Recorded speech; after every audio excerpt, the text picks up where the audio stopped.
morning, everyone. My name is Colin Richardson, and for the past 3 months, I have been researching and studying the cell communication disease cholera. Now, before I begin, let me pose you a question. What do you think of when you hear the word pandemic? Now, I'm sure you've heard this word in recent years, but let me give you a true definition. Pandemic, an outbreak of a disease that occurs over a wide geographical location and typically affects a significant proportion of the population. Well, in my opinion, this definition is incredibly representative of cholera. Over the past 200 years, there have been 7 cholera pandemics, killing well over 50 million people and affecting a majority of the globe. Because of these facts, it is my firm belief that cholera is one of the most severe and misrepresented illnesses of the 19th, 20th, and 21st centuries. In short, a person gets cholera when they consume food or water which has been contaminated with the bacteria Vibrio cholera. It enters the small intestine, it releases a toxin which permanently opens a cell's ion channel and inhibits the ability for the cell to communicate effectively with other cells. If you're unfamiliar with what an ion channel is, I would think of it like a cell's security system. When an ion channel is closed, nothing gets in and out of the cell. When an ion channel is open, everything gets in and out of the cell. Because cholera permanently opens these ion channels, water and chloride ions rapidly leave the cell, leading to an influx of severe and life-threatening diarrhea. I chose cholera because it is one of the most ravaging illnesses of the 21st century, yet as you'll find out today, prevention is quite simple with just basic sanitation and hygiene. It is my firm hope that you can leave today with a better understanding of the history, the mechanism, and the modern state of the cell communication disease cholera. First, I want to begin with just a brief overview of the history of cholera. Unfortunately, I cannot touch on every single outbreak that has ever existed because there have just been so many, but if you'd like to learn more, I've included more up-to-date and more specific dates on my board. The history of cholera begins around the 4th century BC when the Greek physician Hippocrates first documented an illness with many cholera-like symptoms. However, it would not be until 1817 AD when the first cholera pandemic truly began to ravage the world. I want to skip ahead 22 years and really highlight and really touch on the third cholera pandemic. And the key component of the third cholera pandemic is that U.S. President John K. Polk got and died of cholera. And what this did is this really sent a message to the entire world that anyone of any stature can get and die of cholera, including U.S. presidents. Also critically important, an English physician by the name of John Snow discovered that water, which had been contaminated from faulty sewage systems, was causing the spread of cholera in London. He took his findings to the English Department of Health, but he would have to wait another 40 years before they finally implemented public drinking water that was safe for all inhabitants of London. Next, I want to touch on the 5th cholera pandemic, my personal favorite pandemic, and this is when a scientist by the name of Joseph Koch isolated the bacterium Vibrio cholera for the first time.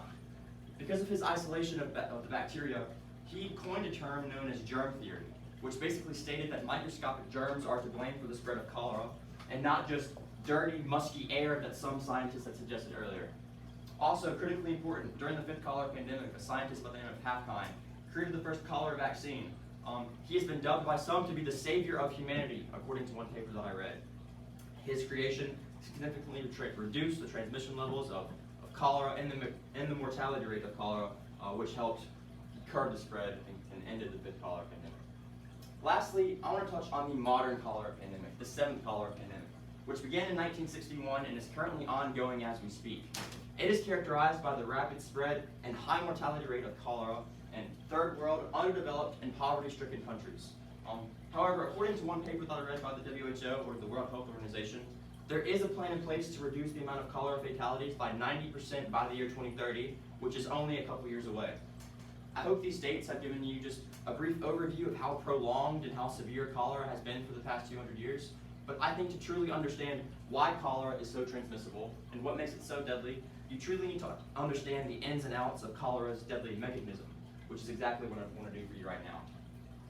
This is the bacteria Vibrio cholera. It is also seen enlarged on my board up here. It enters the body through contaminated food or water. Typically shellfish and fecal matter serve as the most common carriers.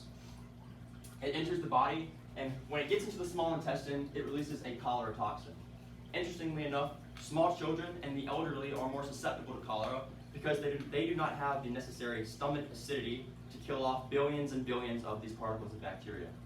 When it releases its cholera toxin, it binds to something known as the ganglioside GM1 receptor and is then taken into the cell in a process known as endocytosis. It is then transported to the endoplasmic reticulum where it is processed, and then critically, it is transported to the G protein, where it attaches itself to the G protein. And probably the most critical thing of all is when it attaches itself to the G protein, it changes the chemical structure of the G protein from a GDPase activity to a GTPase activity. And this small chemical change makes the G protein bind to a molecule known as adenyl cyclase. And when G protein binds to adenyl cyclase, it produces extremely high levels of something known as intracellular cyclic AMP, or just CAMP.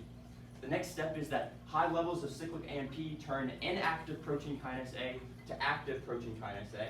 And the last step of this cyclic AMP dependent pathway is that high levels of active protein kinase A open ion channels. In this case, CFTR ion channels, or cystic fibrosis transmembrane regulatory ion channels.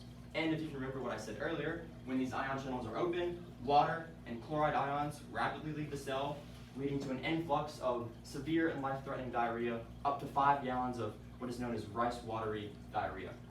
And really, when these ion channels open, the cell cannot communicate effectively with other cells, which is why cholera is deemed as a cell communication disorder.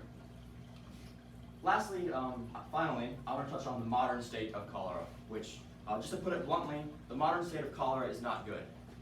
The World Health Organization has deemed the risk level to be extremely high.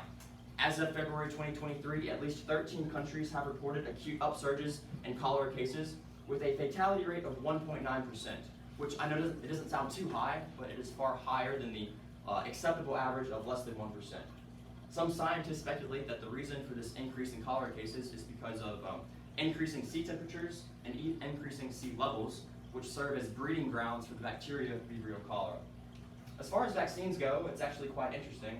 The WHO, as far as my research is concerned, does not recommend that every citizen get vaccinated from cholera. They truly just recommend that people who travel a lot and people who live in cholera-infected communities get vaccinated from cholera. There are 3 available options: Shankerol, MRvax, and Dukoral.